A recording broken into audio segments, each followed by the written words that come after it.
नमस्कार दोस्तों, एक बार फिर से आपका स्वागत है बातों बातों के सफ़र में। मैं शैलेश और मेरे साथ मेरे साथी विनय।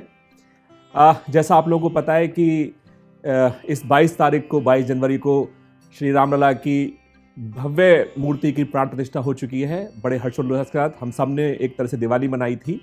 तो अभी उन्हीं रोचक प्रसंगों के साथ हम आज आगे बढ़ रहे हैं अपने आज के इस चर्चा में। तो एक अब राम की बात करेंगे तो उनके साथ लक्ष्मण जी की बात ना हो, ये थोड़ी अधूरी सी चीज़ लगती है। तो एक प्रसंग है, सुनने में आता है कि लक्ष्मण जी एक बार मूर्छित हुए थे तो उनको बचाने के लिए संजीवनी बूटी का इस्तेमाल किया गया था। हनुमान जी इस मूर्ति को संजीवनी बूटी को लेके आए थे। तो शबरी एक अन्य पात्र शबरी हैं इस पूरी रामायण में, इस पूरी राम जी की जीवनी में। तो क्या शबरी का संजीवनी बूटी से कोई कनेक्शन है?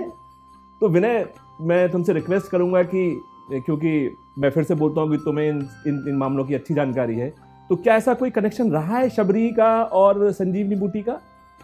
नमस्कार सर, सभी दर्शकों को मेरा नमस्कार। और एक बार हमारी चर्चा की शुरुआत हो उससे पहले मैं सबको हार्दिक बधाई देना चाहता हूँ। जैसा कि आपने बताया कि हमारे देश में अयोध्या जी में श्री रामलला की मूर्ति स्थापित हो गई है और अयोध्या अब एक तरह से विश्व के पटल पे आ चुका है। हालांकि पहले से ही था और जल्दी हम भी रामलला के दर्शन करने के लिए वहाँ चलेंगे अपनी पूरी टीम के साथ, ऐसी मेरी मनोकामना है। नहीं, भगवान हमारी इच्छा जरूर पूरी करेंगे।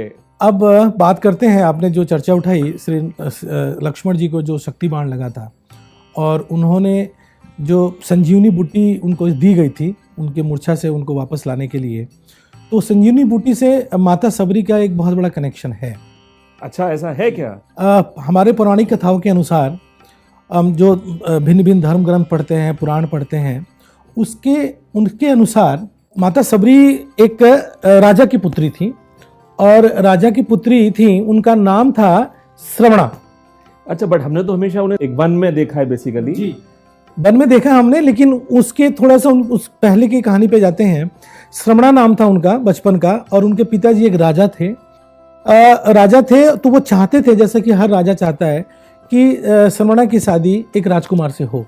लेकिन जिस सोसाइटी से वो बिलोंग करती थी वो सोसाइटी का नाम था सबर सोसाइटी।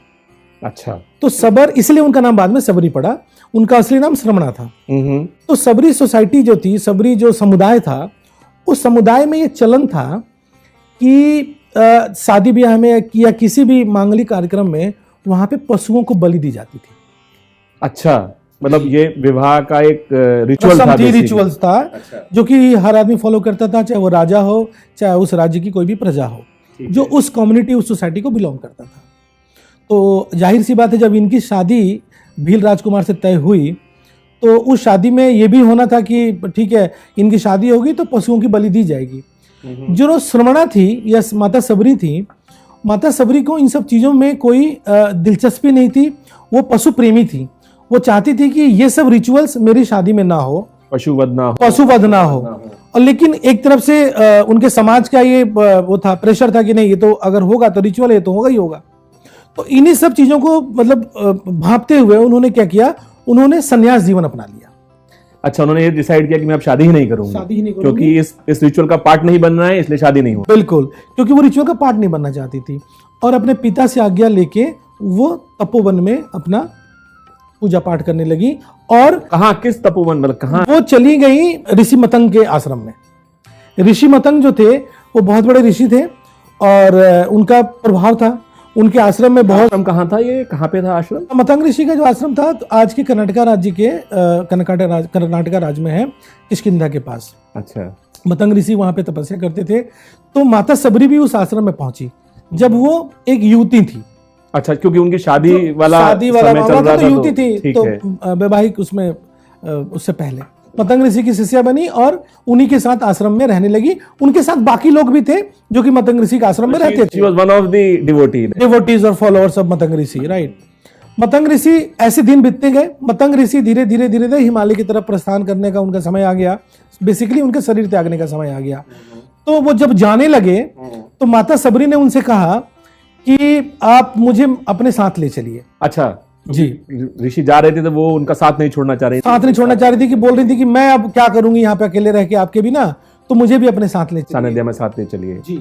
मतंग ऋषि ने उनसे कहा कि तुम जिस प्रभु के दर्शन चाहती हो, तुम जिस प्रभु की अनुयायी हो, तुम जिस प्रभु से अपना एक प्रभु को तुम दर्शन करना चाहती हो, वो प्रभु आएंगे और इसी तपोवन में आएंगे, इसी आश्रम में आएंगे, तो तुम्हें मेरे साथ चलना उचित नहीं है। तो मतंग ऋषि क्या प्रभु श्री राम के बारे में बात कर रहे थे?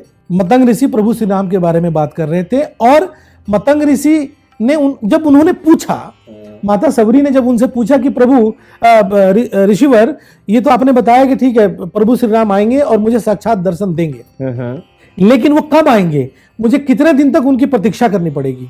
तब मतंग ऋषि ने उनको बताया कि आपको अभी तो दशरथ जी की शादी भी नहीं हुई है। अच्छा, ये इतनी पुरानी बात है? इतनी पुरानी बात है। उन्होंने कहा दशरथ जी की शादी होगी, पहली शादी होगी, फिर दूसरी शादी होगी, फिर तीसरी शादी होगी, उसके बाद पहली पत्नी कौशल्या से श्री राम प्रभु का जन्म होगा और श्री राम प्रभु का वनवास होगा।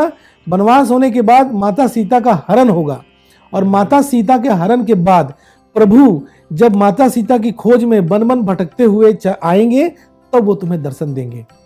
तो ये सारी जो फ्यूचर में होने वाली बातें थी, ये मतंग ऋषि ने पहले ही एक्सप्लेन कर दी थी, ताकि वो निश्चिंत होकर प्रभु श्री राम की प्रतीक्षा करें। बट मैंने ऐसा कहीं पढ़ा है कि ये जो वेट था, ये जो इंतजार था, वो शायद 40 साल का इंतजार। 40 साल का इंतजार। साथ में मतंग ऋषि ने एक और बात कही कि उन्होंने कहा कि प्रभु ऋषिवर मुनिवर, मैं उनको पहचानूंगी कैसे कि यही प्रभु श्री राम? हाँ, क्योंकि अभी तो शादी नहीं हुई है दशरथ आया, दशरथ की तो भगवान राम कैसे? तो भगवान तो मुनि जो थे उनका कोई प्रारूप नहीं उनको बता सकते थे कि वो ऐसे होंगे ऐसे होंगे। तो उन्होंने कहा कि आपके इस आश्रम में सिर्फ एक ही आदमी आएगा और उनके साथ उनके छोटे भाई होंगे और वही प्रभु श्री राम है, इसके अलावा इस आश्रम में कोई नहीं आएगा। अच्छा, तो इतने आगे की भविष्यवाणी ऋषिवर ने पहले कर दिया माता सबरी से। इसे कहते हैं ऋषियों के ज्ञान, और वो भी कहते हैं कि ज्ञान और तेज, और ये भी कहते हैं कि अगर जिसके अंदर भक्ति भावना है, जो सच्चे मन से प्रभु की तपस्या करता है, उनका इंतजार करता है, भक्ति में उनके लीन रहता है, प्रभु उसको दर्शन देते भी जरूर है। चाहे हम माता सबरी की बात करें, माता सबरी को भी प्रभु ने दर्शन दिए। चाहे हम बात करें गोस्वामी तुलसीदास जी की, उनको भी प्रभु ने दर्शन दिए। जैसे कि आपने वो सुना होगा कि तुलसीदास जी जब चंदन घिस रहे थे तो वहाँ पे प्रभु आए और प्रभु ने उनसे तिलक लिया और चले गए।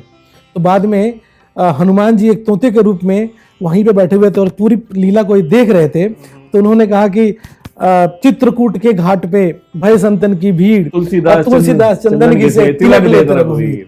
कोई भी अगर भक्त है, उसकी भक्ति में इतनी शक्ति होनी चाहिए ताकि वो प्रभु को अपने पास बुला सके।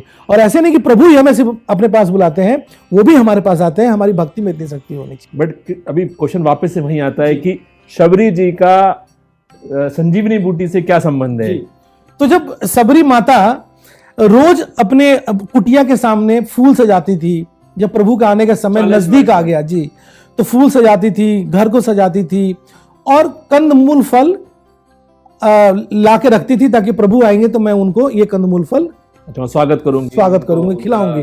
जैसे कि हमारे यहाँ अतिथि के सत्कार में किया जाता है, वो भी सिमिलरली ऐसे डेली का रूटीन था। क्योंकि उनको नहीं पता प्रभु कब आएंगे, तो पता ही नहीं, अभी वेट करना है किस दिन 2 लोग आएंगे, उनमें से वो भगवान होंगे और उनका स्वागत करना होगा। जी। एक दिन वो समय आया और प्रभु सीता की खोज में भटकते उस आश्रम में पहुंचे, माता सबरी के आश्रम में। प्रभु तो सब जानते हैं, उनकी तो लीला अपरंपार है, क्योंकि उन्होंने अहिल्या को भी तारा था। वो शीला रूपी अहिल्या जो शीला बन गई थी, उनको भी अपने चरण स्पर्श करा के उनको फिर से दोबारा अहिल्या का रूप धारण कराया। अब सबरी इनका बरसों से इंतजार कर रही थी, तो प्रभु को तो सारी लीला एक साथ करनी है। सही है। और सबरी के पास प्रभु का जाना सिर्फ और सिर्फ एक भक्ति और प्रेम को ही नहीं दिखाता है, इसके पीछे आज के परिप्रेक्ष्य में अगर देखेंगे तो बहुत सारे सामाजिक और आर्थिक कारण भी है। क्योंकि ऐसा माने कि सबरी, क्योंकि भील एक समाज से बिलोंग करती थी और प्रभु श्री रामचंद्र थे, तो उन्होंने इस मुलाकात के द्वारा ये दिखाने की कोशिश की है कि हमारे इस सनातन धर्म में, इस हमारे भारतवर्ष में हर आदमी समान है, कोई भी भेदभाव नहीं है हमारे ऊपर। भगवान पहुंचे, जैसे कि हमने भी बात किया कि सबरी माता उनको फल, बेर बेसिकली वो चख के रखती थी। वो इसलिए चखने के पीछे कारण था, उनको लगता था कि बेर ना, कोई खट्टा बेर प्रभु को मैं ना दे दूं खिलाने के लिए। तो इतनी भक्ति थी उनको, और इतनी भक्ति में वो लीन थी उनसे। तो मीठे मीठे जो बेर होता था वो अपनी टोकरी में रखती थी, और जब प्रभु वहां पहुंचे तो वही मीठे बेरों की टोकरी लेके प्रभु के पास गई। ठीक है। तुलसीदास जी ने एक बड़ा अच्छा यहाँ पे अपनी चौपाई लिखी है कि कंद मूल फल सुरस अति दिए राम कहूं आन, अब प्रेम सहित प्रभु खाया हूं बारंबार बखान। तो मतलब वो जो भी उन्होंने कुछ खाने को दिया वो श्रद्धा भाव था, श्रद्धा भाव था, और प्रभु ने उसको बड़े प्रेम भाव से खाया। वो झूठे बेर जो थे, झूठे बेर थे, क्योंकि वो जानते थे कि ये बड़े प्रेम से मुझे खिलाए जा रहे हैं। प्रभु उस बेर को खा रहे हैं, लेकिन उनके छोटे भ्राता भैया लक्ष्मण जी को अब अपने भ्राता पे क्रोध आ रहा है। क्रोध आ रहा है कि भैया ये बार बार झूठा बेर क्यों खा रहे हैं और मुझे भी खाने को दे रहे हैं। वो इसको पसंद नहीं करेंगे, पसंद नहीं है।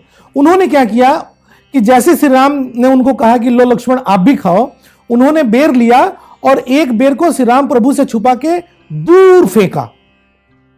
और जो आपने बात पूछी थी शुरू में कि वही बेर जो फेंका गया था लक्ष्मण जी के द्वारा द्रोणागिरी पर्वत पे जाके गिरा, और वही बेर, ये द्रोणागिरी पर्वत कहां पे? ये द्रोणागिरी जो पर्वत है सर, ये आज के हमारे उत्तराखंड राज्य के चमोली डिस्ट्रिक्ट में स्थित है। अच्छा, ये आज भी जगह है? आज भी जगह है। चमोली डिस्ट्रिक्ट में जगह है नीति गांव, वहां पे ये पर्वत है। और आज, और क्योंकि हनुमान जी जब वो संजीवनी बूटी बना था वो बेर, अच्छा, जब लक्ष्मण जी को शक्ति बाण लगा, मेघनाथ ने शक्ति बाण मारा, तो हनुमान जी जब वो संजीवनी बूटी लेने गए तो वहां पे पहचान नहीं पाए कि ये बूटी कौन सी है। तो उन्होंने क्या किया, उस पूरे पहाड़, उस द्रोणागिरी पहाड़ के आधा पर्वत को उठा लिया। अच्छा, ये तो हम सब जानते हैं, सब जानते हैं, और लेके आए, और फिर लक्ष्मण जी को वो बूटी दी गई, और फिर वो उनकी मूर्छा दूर हुई। लेकिन उस द्रोणागिरी पर्वत के आसपास के जो गांव हैं, जैसे मैंने आपको बात कही नीति गांव, उस नीति गांव के लोग आज भी गुस्से में हैं हनुमान जी से, और इसी वजह से हनुमान जी की पूजा नहीं करते।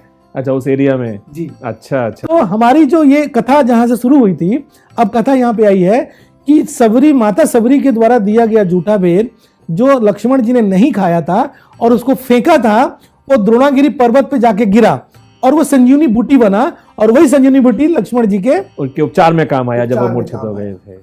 अच्छा, तो ये पूरी कहानी ऐसे कनेक्ट होती है, माता शबरी कब से वेट किया और कहाँ पे राम जी आए, कहाँ लक्ष्मण जी आए, कहाँ झूठा बेर उन्होंने फेंका, और वही जाके संजीवनी बूटी बना, और वही संजीवनी बूटी से लक्ष्मण जी का उपचार हुआ। तो कहते हैं कि भक्ति भाव में जो प्यार है, प्रभु को पाने का प्यार, वो शायद किसी चीज में नहीं है। प्रभु हमारे प्यार के भूखे हैं। हमें अगर प्रभु को ऐसा लगता है कि हम अपने हृदय से, अपने मन से, अपने तन से, अपने स्वच्छ भावना से प्रभु को कुछ भी अर्पित करें, प्रभु उसका स्वीकार करते हैं। और जब लक्ष्मण जी की मूर्छा दूर हुई तो प्रभु श्री राम ने लक्ष्मण जी को ये पूरी कथा सुनाई कि ये वही संजीवनी बूटी है जो बेर का तुमने तिरस्कार कर दिया। आगे से ध्यान रखना, आगे से ध्यान रखना। ठीक है, धन्यवाद विनय, बहुत अच्छे से तुमने इस कनेक्टिंग डॉट्स को जोड़ा। और मैं अपने दर्शकों से एक बार फिर से कहूंगा कि जिन लोगों ने हमारे चैनल को अभी तक सब्सक्राइब नहीं किया है, प्लीज़ उसको सब्सक्राइब करें। आपको ऐसे बहुत सारे इन्फॉर्मेटिव, मैं रोचक तो बोलूँगा, साथ में इन्फॉर्मेटिव वीडियोज़ हैं वो आपको देखने को मिलते रहेंगे। आपका धन्यवाद एक बार फिर से। जय श्री राम। जय श्री राम।